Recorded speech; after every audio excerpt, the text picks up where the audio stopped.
Արտիկում քաղաքացիական պայմանագիր կուսակցության համակիրները ֆիզիկական բռնության են ենթարկել տեղի բնակչին եւ քաղաքական ակտիվիստին։ Դժողն այս հարձակումը համարում է նախապես ծրագրված քաղաքական հաշվեհարդար, կապված վարչապետին ուղղված իր սուր հարցադրումների հետ։ Հարձակվողները որպես պատրվակ են օգտագործել թեք նայելու մասին անհեթեթ կենցաղային վարկածը, ինչը քաղաքացին որակում է սովորական սադրանք։ Իրավապահներն արդեն քրեական վարույթ են նախաձեռնել, իսկ տեղի ունեցածի տեսանյութերը լայնորեն տարածվել են համացանցում։ Սա վերջին օրերին միակ բռնարարքը չէ։ Երեք Մարմարաշենում նմանատիպ հարձակում է տեղի ունեցել նաև ուժեղ Հայաստան դաշինքի անդամների վրա։ Մասիսում գրանցված այդ միջադեպի ժամանակ իշխանամետ խմբակների թիրախում է հայտնվել անգամ հղիկին։ Շղթայական այս դեպքերը հիմնավոր կասկածներ են հարուցում, որ իշխող ուժը կազմակերպված հարձակումներով փորձում է ահաբեկել եւ լրացնել ընդդիմադիրներին։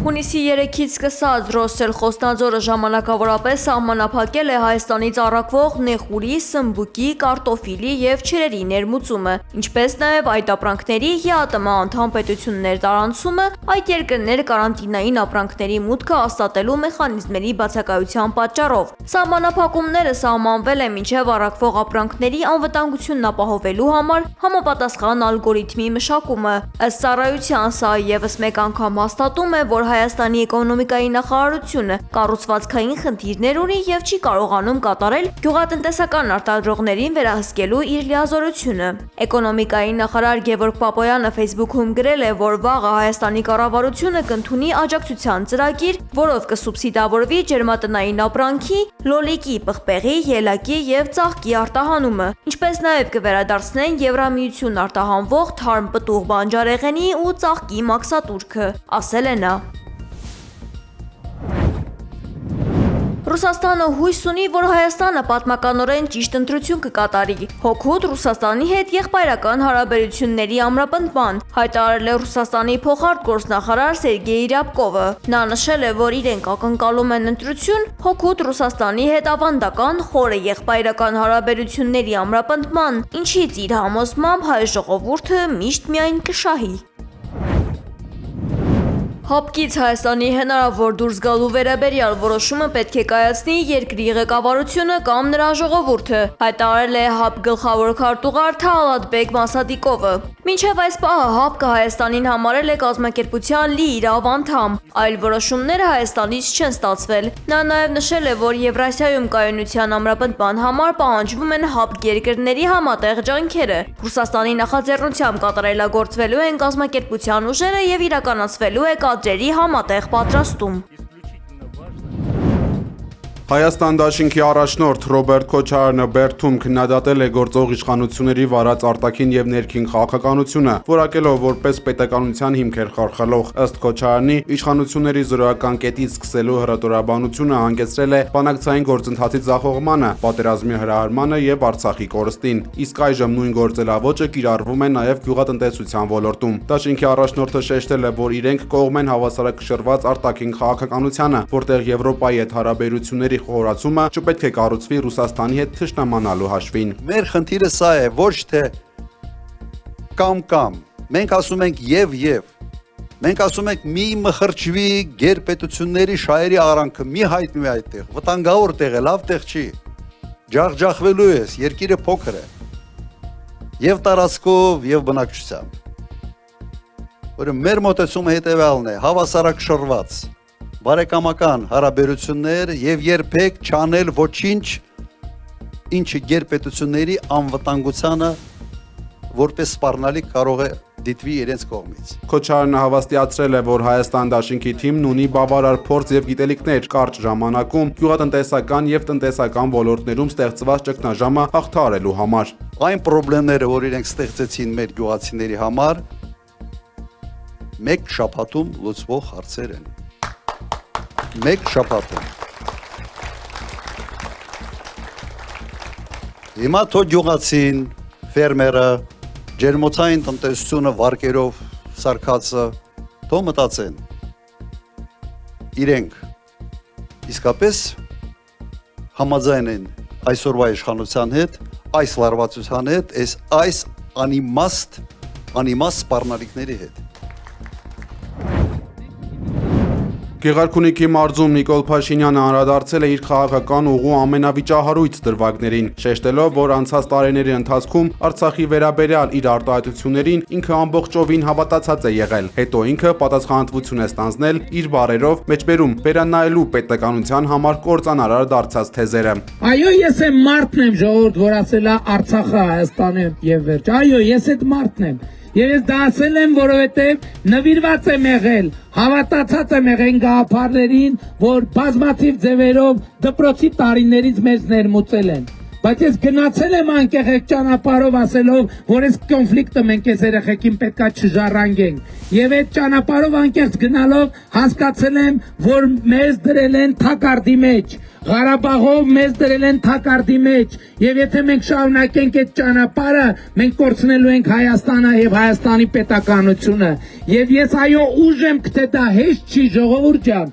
Ես իմացել եմ, որ ինձ մեղադրելու են ամեն ինչի մեջ, ամեն երկու օրը մեկին հիշեցնելու են,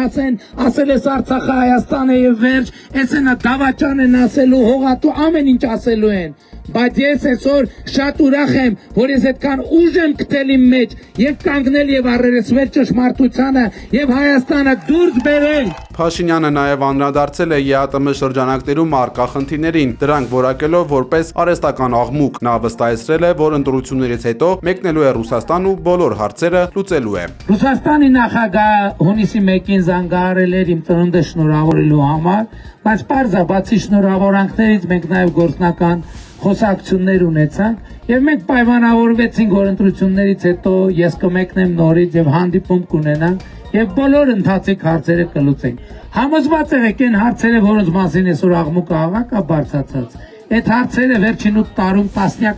տասնյակ անգամներ եղել են։ Եվ այդ բոլոր հարցերը լուծվել են, դուք սկի տեղակել չեք եղել, որ հարցածագեն եւ հարցը լուծվել է։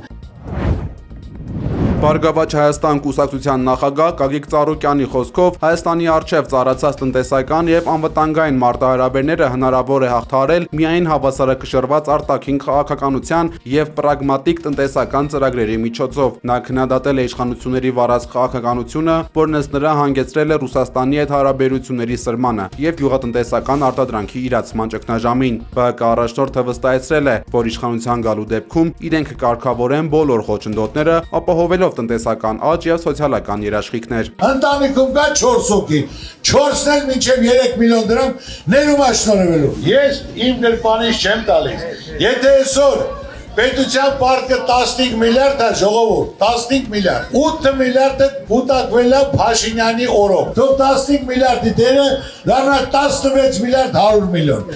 Ժողովուրդը բան չի գործնում, պետությունը բան չի գործում, այլ 2 միլիոն 200,000 մարդու կյանք աշնորհում, ճայճից հանում է, հնարավորություն է տալիս իր աշխատած փողը օգտագործի իր ընտանիքի վրա, իր երեխայի վրա։ Գագիկ Ծառուկյանը նաև ներկայացրել է Հայաստանը զբոսաշրջային հզոր կենտրոն դարձնելու իր ծրագիրը, շեշտելով, որ իրականացվող մեգա ծրագրերը կարող են տնտեսության մեջ ներգրավել միլիարդավոր դոլարների ներդրումներ։ Այսօր արդեն օվկիանոսից օվկիանոս հանդում է Հայաստան, առաջին քրիստոնեաց 20 միլիոն մարդ կա ժողովուրդ։ Մոտավորապես 100 միլիարդ փող է մտնելու երկիր։ Բոլորն էլ փողի տեր են դառնալու, հարստանալու են, գործի մեջ են լինելու, այդ բոլորը եւ պետությունում է մնալու, եւ իմ ժողովուրդը օգտվելու է։ Նմանատիպ 1-2 ծրագիր իրականացնենք, ուրիշ բան պետք չի։ Ուժեղ Հայաստան դաշինքի վարչապետի թեկնածու Սամվել Կարապետյանը անդրադարձել է 44-օրյա պատերազմի ողբերգական ընթացքին, բայց հայտելով մինչ այժմ չբարձրաձայնված փաստեր իր անձնական միջնորդական ջանքերի մասին։ Կարապետյանը պնդել է, որ գործող իշխանության անգործությունն ու մեծամտությունը դարձան այն գլխավոր գործոնները, որոնք թույլ չտվեցին կանխել աղետը եւ պահել հայկական Արցախը։ Կարապետյանը շեշտել է, որ պատերազմի ընթացքում իր տրամադրած հսկայական ռազմական եւ նյութատեխնիկական աջակցությանը զուգահեռ ինքը բազմիցս փորձել է ազդել իշխանության որոշումների վրա, նպատակ ունենալով խուսափել մարդկային անդառնալի կորուստներից եւ տարածքային զիջումներից։ Ես ոչ թե փորձել եմ կանգնեցնեմ, ամեն ինչ եմ արել դրա համար, որ կանգնեցնեմ։ Եվ ինձ թվում է այդ ճանապարհին ինչ որ բաներ ինձ հաջողվել է։ Բայց ես չէի ուզենա դրա մասին խոսել, եթե Նիկոլ Փաշինյանը կցանկանա, ինքը կարող է դա մեկնաբանել, բայց դա մեր առանձին խոսակցությունն է եղել, ես չէի ուզենա դրա մասին բարձրաձայնել։ Իսկ ինչ վերաբերում է 44 օրյա պատերազմին, ես կարող եմ մեկ բան ասել. ցանկացած խնդրանք, ցանկացած հարց, որը բարձրացվել է այն ժամանակվա մեր զինվորականների կողմից, մենք անմիջապես արձագանքել ենք եւ ամենամեծ մասնակցությունն ենք ունեցել։ Հիմա որ այս մարդիկ հայտարարում են, թե իմ հայտարարությունը հավասարության նշան է դրել, իրենք նույնիսկ պատկերացում չունեն, որ դրանով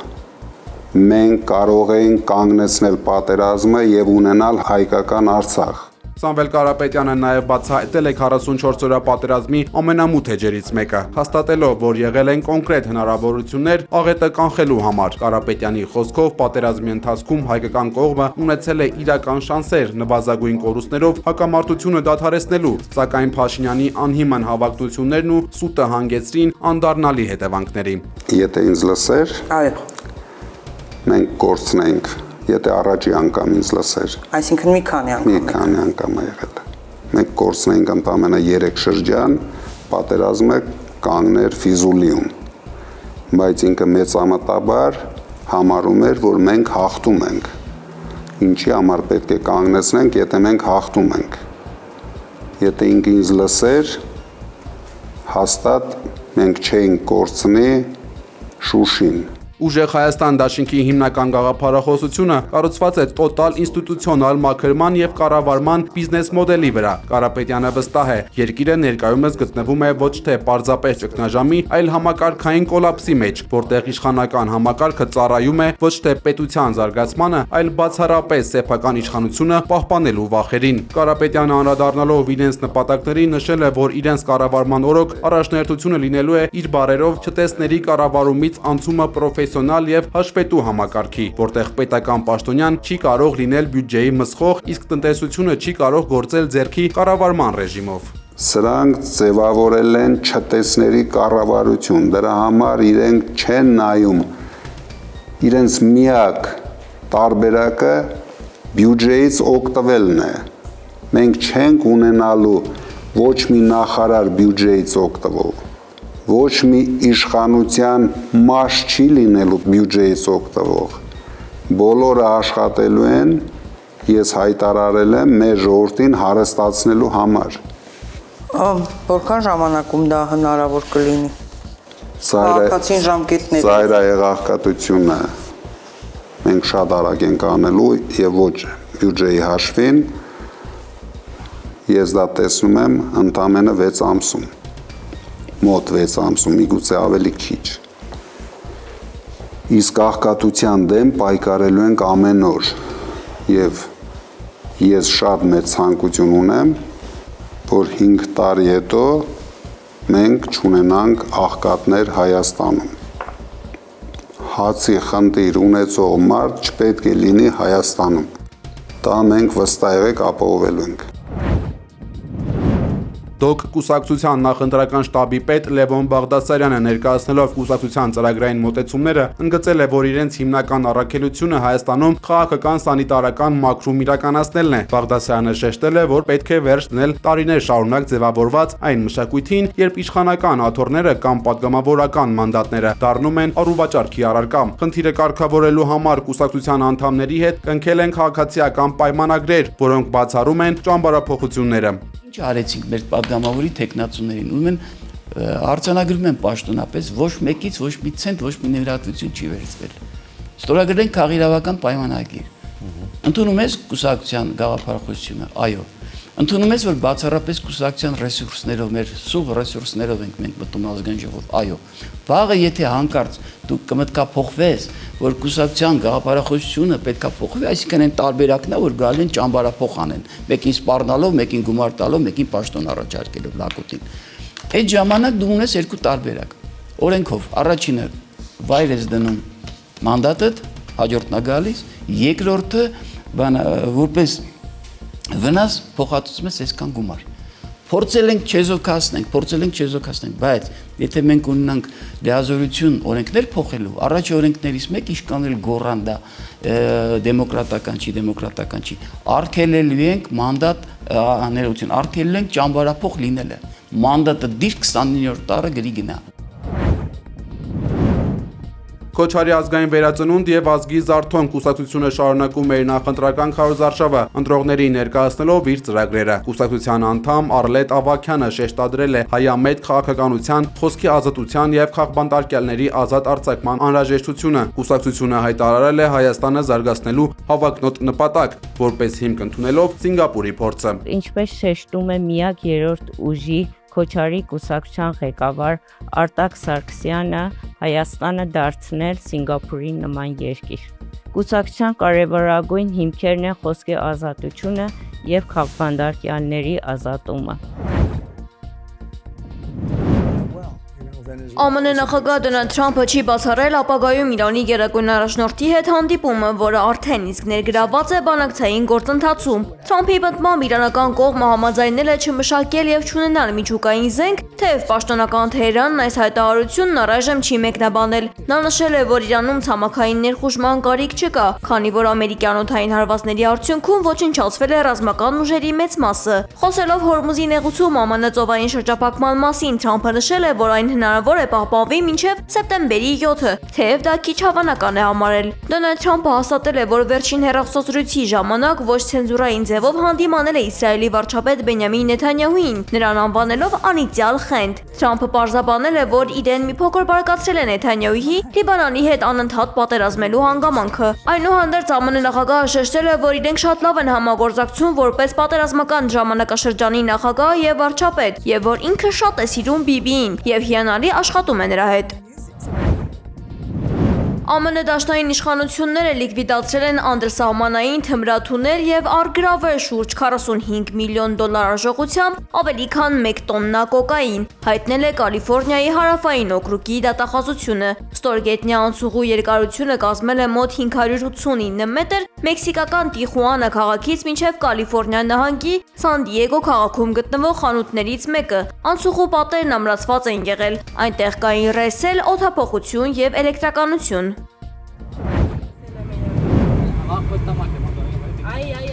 Իսպանիայի Մուրսիա քաղաքում անտառային հրդեհները տարածվել են շուրջ 170 հեկտարից ավելի տարածքում։ Իշխանությունները արտակարգ դրություն են հայտարարել, սկսել են բնակիչների տարհանումը, որոշ շրջաններում էլեկտրաէներգիան անջատվել է, մարդիկ դիմակներով են դուրս գալիս փողոցներ։